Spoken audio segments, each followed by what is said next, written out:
Praise the Lord. प्रभु यीशु ख्रीष्टंकर मधुरमय नाम रे आपण समस्त को ए वाक्यर समय स्वागत करे। आशा करे आपण माने सदा प्रभुंकर दया एवं अनुग्रह रे भलरे अछंती। प्रभुंकर महान नामर धन्यवाद हो। से आम को प्रचुर सुरक्षा दे अछंती, आमर आवश्यकता गुड़िक पूरा करी अछंती एवं आम को आ शारीरिक भाव में सुस्थता रखी अछंती। वाक्य कहे आकाश और पृथ्वी लोप पाइब किंतु ताहांकर मुख निर्गत वाक्य कदापि लोप पाइब नाही। तांकर नामर धन्यवाद हो। तांकर वाक्य अनुजाई से आम्भमानंकु आज पर्यंत संभाली रखी अछंती। मोर प्रिय माने ए दिन मानंकरे आममानकर कौन आवश्यक अटे, विश्वासी मानकर कौन आवश्यक अटे, प्रार्थना अपेक्षा करने समय रे सदा प्रभु केते गुड़े कथा मोर हृदय दे अछंती। सेथि मध्यरु केतेटा विषय आज मु आपणकर सम्मुख रे उपस्थापना करने को इच्छा करे। आसंतु वाक्यर गोटे अंश को पठन करवा एवं आजर वाक्य को प्रारंभ करवा। जहाँ लिखा जाए रूतर विवरणी 1 पर्व तार 1 पद। विचार कर्तृगण विचार करने काले एक समय रे देश रे दुर्भिक्ष पड़ा। तहिरे जिहुदार जड़े लोक अपना भार्या और 2 पुत्र घेनी मयाब देश रे प्रवास करने गला। मोर प्रिय माने पठित वाक्य रे आम मैंने देखुछु जे विचारकर्ता माने विचार करिवार समय रे आउ इस्राएल देश रे दुर्भिक्ष पड़िबा जगु बेथलेहेम जिहुदार गोटे परिवार, गोटे व्यक्ति तांगर परिवार सहित मयाब देश को प्रवास करने निमंते जाऊ अछंती। मोर प्रिय माने जदि दुर्भिक्ष कथा चिंता करिया बोली कहिले वर्तमान मध्य ए महामारी समय रे आम माने गोटे दुर्भिक्ष को सम्मुखीन होउछु बा गोटे दुर्भिक्षर समय आम रहुछु, ताहा होछि आर्थिक दुर्भिक्ष। गत दिन मानकरे जे प्रकार लोक माने अर्थ उपार्जन करुथिले, सेमानकर आवश्यकता को पूरा करुथिले, वर्तमान से प्रकार भाव अर्थ उपार्जन करि पारु नाहंती। प्रत्येक व्यक्ति से माने आर्थिक दुर्भिक्षता, आर्थिक आवश्यकता दे से माने तांकर जीवन गति करुअछंती। मोर प्रिय माने आउ ए प्रकार परिस्थिति रे ए बेथलेहेम जिहुदार व्यक्ति सदृश्य से माने मध्य जगत आड़को जाउअछंती सेमानकर आवश्यकता को पूरा करिबा निमंते। किंतु मोर प्रिय माने आम्भे माने यीशु को जानिबा, चिन्हिबा, विश्वास करिवार लोक भाव रे आम्भे माने सदा प्रभु को छाड़ी जगत आड़को जीवा कथा नुहे। किंतु आमानकर जीवन रो दुर्भिक्ष समय रे, आमानकर जीवन रो आवश्यकता समय रे, आमानकर जीवन रो संकट समय रे आम्भे माने सदा प्रभु को आड़को जीवार आवश्यक अटे। ए दिन मानकरे आउ लोक माने जेते परिमाण रे उपार्जन पूर्व करुथिले सेतिकी उपार्जन वर्तमान करि पारु नाहंती। केही केही गृह निर्माण करुअछंती बा गृह निर्माण करने को इच्छा करुअछंती, किंतु तांको पाखरे अर्थर अभाव जोगु गृह निर्माण करि पारु नाहंती, गृह कार्य को समाप्त करि पारु नाहंती। केही केही विवाह कार्य रही अछि, सेमानकर पुत्र संतान मानकर हो नहले कोनोसी व्यक्ति निजर विवाह कार्य मते रही अछि, किंतु अर्थर अभाव जोगु विवाह कार्य मते होई पारु नाही। केही केही ऋण मध्य तांकर जीवन को बिताउ अछंती, अर्थर अभाव जोगु सेमाने तांको ऋण को सुझी पारु नाहंती एवं आहुरी ऋणग्रस्त हो जाउ अछंती। एई प्रकार परिस्थिति रे, आर्थिक दुर्भिक्ष परिस्थिति रे प्रत्येक व्यक्ति माननकु देखिबा पारुअछु ए दिन मानकरे एवं विश्वासी माने मध्य मंडली रो लोक माने मध्य एई प्रकार परिस्थिति रे सेमानकर जीवन रे गति करुअछंती। तेबे विश्वासी भाव रे, यीशु को विश्वास करिबा व्यक्ति भाव रे, तांकर शिष्य भाव रे, मंडली भाव रे ए दिन मानकरे आमे कोन करिबार आवश्यक अटे। जेतोले आमे आर्थिक दुर्भिक्ष दे गति करूछु तेबे ए दिन मानकरे आमान को कोन करिबार आवश्यक अटे। मोर प्रिय माने अब्राहम को समय रे मध्ये दुर्भिक्ष आस्तिला, इसहाकर समय रे मध्ये दुर्भिक्ष आस्तिला, किंतु से माने सदा प्रभु को आड़ को गले एवं सदा प्रभु से मान को जहा कहिले से माने सही प्रकार भाव रे कार्य कले एवं दुर्भिक्ष समय मध्य सदा प्रभु से आशीर्वाद कले। तेणु ए दुर्भिक्ष समय रे जगत आड़कू आमर आवश्यकता को खोजिबा को न जाई सदा प्रभु को आड़कू आमको जीवार आवश्यक अटे।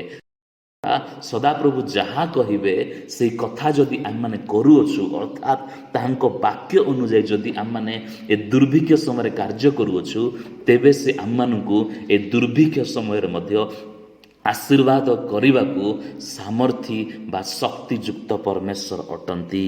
मोर प्रिय माने कहीं आम मैंने सदा प्रभु निकट को जीवार आवश्यक अटे, कारण आम्भमानकर कौन प्रयोजन अच्छी से ताहा जानती। माथिलिखित सुसमाचार 6 पर्व तार 31 पद एवं 32 पदरे लेखा जाए, एणु कौन खाइबा अबा कौन पीवा कि कौन पिंधिबा यह कही चिंतित हुओ नहीं, कारण विजातीय माने यही सब विषय खोजी बुलंती। आउ यही समस्त विषय जो तुमମାନଙ୍କର प्रयोजन ताहा तुमମାନଙ୍କର स्वर्गस्थ पिता जानती। मोर प्रिय माने जदि आपण यीशु को विश्वास करूछंती, आपण तांकर शिष्य अटंती, आपण विश्वासी अटंती, ते कौन आवश्यक अटे स्वर्गस्थ पिता ताहा जानती। से आमको ताहांक निकट को जीवार आवश्यक अटे। आउ ए जो पद अटे कौन खाइबा कौन पीवा अबा कौन पिंधिबा वर्तमान समय लोक मान निमंते गोटे समान पद अटे। मोर प्रिय माने यही पद होता पारे वर्तमान समय लोक मान निमंते ही लेखा गला भली लेखा जाई अछि, कारण प्रत्येक व्यक्ति यही चिंतार रही अछंती जे कौन करिबा माने केमिति आमर जीवन निर्वाह करवा, केमिति आमर जीवन को बंचेबा, केमिति आमर परिवार को परिचालना करनी जीवा। प्रत्येक व्यक्ति अटंती अछंती, किंतु आम को कौन करिवार अछि ना आमको आमर स्वर्गस्थ पितांक आड़ को जीवार अछि, ताहांक निकट को जीवार आवश्यक अटे, कारण आमर कौन प्रयोजन अछि से ताहा जानती। तेणु से समस्त विषय जानती आमर कौन प्रयोजन अछि, ताहांक निकट को आमको जीवार आवश्यक अटे। द्वितीय विषय होछि सदा प्रभु आमମାନଙ୍କର प्रत्येक आवश्यक को देई अछंती, सेइथिपाई आमको ताहांक निकट को जीवार आवश्यक अटे। पढ़िबा माने द्वितीय पितर 1 पर्व तार 3 पद यही प्रकार लेखा जाए, से अपना गौरव और सद्गुण रे आमको आह्वान करि अछंती, ताहांक विषय ज्ञान द्वारा ताहांक ऐश्वर्यक शक्ति आमମାନଙ୍କର जीवन और धर्मपरायण निमंते समस्त आवश्यक विषय दान करिअछि। Praise the Lord. मोर प्रिय माने स्थान लेखा जाए जे आमମାନଙ୍କର जीवन एवं धर्मपरायण निमंते समस्त को से दान करि अछंती बा से देई अछंती आमମାନଙ୍କର प्रत्येक आवश्यक को। ए भौतिक जीवन निमंते एवं आत्मिक जीवन निमंते आमମାନଙ୍କର कौन आवश्यक अछि से प्रत्येक विषय को सदा प्रभु देई अछंती। केवल ताहांक निकट को जाई विश्वास रे ताहाकु हासिल करिवार आवश्यक अटे। मोर प्रिय माने जेतेबेले आमे महामारी समय अछु, ए प्रकार आर्थिक दुर्भिक्ष समय मानक रही अछु, जदि वर्तमान ए प्रकार परिस्थिति अच्छी, तेबे आसंता दिन मानकरे आहुरी आउ संकटमय परिस्थिति गुड़िक आसवा जाऊँगी। तेणु ये वर्तमान समय ठारू आम्भे माने आमर आवश्यकता गुड़िक पूरा करने निमंते ताहांक निकट को जीवार आवश्यक अटे। जगत आड़ को न जाई सदा प्रभु आड़ को जीवार आवश्यक अटे, कारण वाक्य आम देखा पाइलु अब्राहम सदा प्रभु आड़ को गले, इसाक सदा प्रभु आड़ को गले, आ सदा प्रभु से दुर्भिक्ष समय आशीर्वाद कले। जदि आमे वर्तमान तांकर वाक्य अनुजाई ताहांक आड़ को जीवा, ताहांक निकट को जीवा, तेबे परिस्थिति जे प्रकार होना कहीं सदा प्रभु निश्चित भाव में आम्भ मानकु आशीर्वाद करिवे एवं आम मानकर प्रत्येक आवश्यक विषय को से जगेइबे। तेणु मोर प्रिय माने एई प्रकार परिस्थिति गुड़िकर एई प्रकार दिन मानकर आम मानकु जगत आड़कू आम मानकर आवश्यकता पूरा करने को न जाई बा जगतर अन्वेषण न करी सदा प्रभु परमेश्वर अन्वेषण करिवार आवश्यक अटे। मोर प्रिय माने गीत संगीता 34 पर्व तार 9 पद एवं 10 पद लेखा जाए, हे ताहांकर सद्भक्त माने सदा प्रभु को भय कर, कारण जो माने ताहांकु भय करती से कौनसी अभाव हेब नाही। जुबा सिंह मानकर अभाव और क्षुधारु क्लेश हुए, मात्र जो माने सदा प्रभुंकर अन्वेषण करती से कौनसी मंगल विषयर अभाव नहिब। माने ସଦାପ୍ରଭୁଙ୍କୁ ଯଦି ଆମେ ଭୟ କରିବା, ସଦାପ୍ରଭୁଙ୍କୁ ଯଦି ଆମେ ଅନ୍ୱେଷଣ କରିବା, ତେବେ ଆମର କୌଣସି ମଙ୍ଗଳ ବିଷୟର ଅଭାବ ହେବ ନାହିଁ।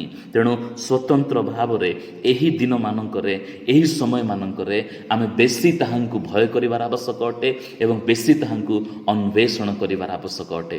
କାରଣ ଆମମାନଙ୍କର କ'ଣ ପ୍ରୟୋଜନ ସେ ଉତ୍ତମ ଭାବରେ ଜାଣନ୍ତି ଏବଂ ଆମର ପ୍ରତ୍ୟେକ ଆବଶ୍ୟକତାକୁ ତାହାଙ୍କର ଐଶ୍ୱରିକ ଶକ୍ତି ଦ୍ୱାରା ଆମମାନଙ୍କୁ ସେ ଦାନ କରିଅଛନ୍ତି। ତେଣୁ ତାହାଙ୍କ ନିକଟକୁ ଯିବାର ଆବଶ୍ୟକ ଅଟେ। ଶେଷ ଗୋଟିଏ କଥା ପୁନର୍ବାର କହିବି ଏବଂ ଶେଷ କରିବି ଯେ ଯେତେବେଳେ ଆମେ ଦୁର୍ଭିକ୍ଷର ସମ୍ମୁଖୀନ ହେଉଛୁ, କଷ୍ଟର ସମ୍ମୁଖୀନ ହେଉଛୁ, ସଙ୍କଟର ସମ୍ମୁଖୀନ ହେଉଛୁ, ସେ ସମୟରେ ଆମର ସଙ୍କଟରୁ, ଆମର ଦୁର୍ଭିକ୍ଷରୁ, ଆମର ସମସ୍ୟାରୁ ଉଦ୍ଧାର ପାଇବା ପାଇଁ ଜଗତ ଆଡ଼କୁ ନ ଯାଇ ସଦାପ୍ରଭୁଙ୍କ ଆଡ଼କୁ ଆସିବାର ଆବଶ୍ୟକ ଅଟେ। କାରଣ ତାହାଙ୍କ ନିକଟରେ ଆମର ପ୍ରତ୍ୟେକ ବିଷୟର ପ୍ରତିକାର ଅଛି ଏବଂ ତାହାଙ୍କ ନିକଟରେ ଆମର ପ୍ରତ୍ୟେକ ବିଷୟର ଆବଶ୍ୟକ ରହିଅଛି। ସଦାପ୍ରଭୁ ପରମେଶ୍ୱର ଏ କ୍ଷୁଦ୍ର ଉତ୍ସାହର ବାକ୍ୟ ଦ୍ୱାରା ଆପଣ ସମସ୍ତଙ୍କୁ ବାହୁଲ୍ୟ ଭାବରେ ଆଶୀର୍ବାଦ କରନ୍ତୁ। ଆମେନ୍। ପ୍ରେଜ୍ ଦ ଲର୍ଡ।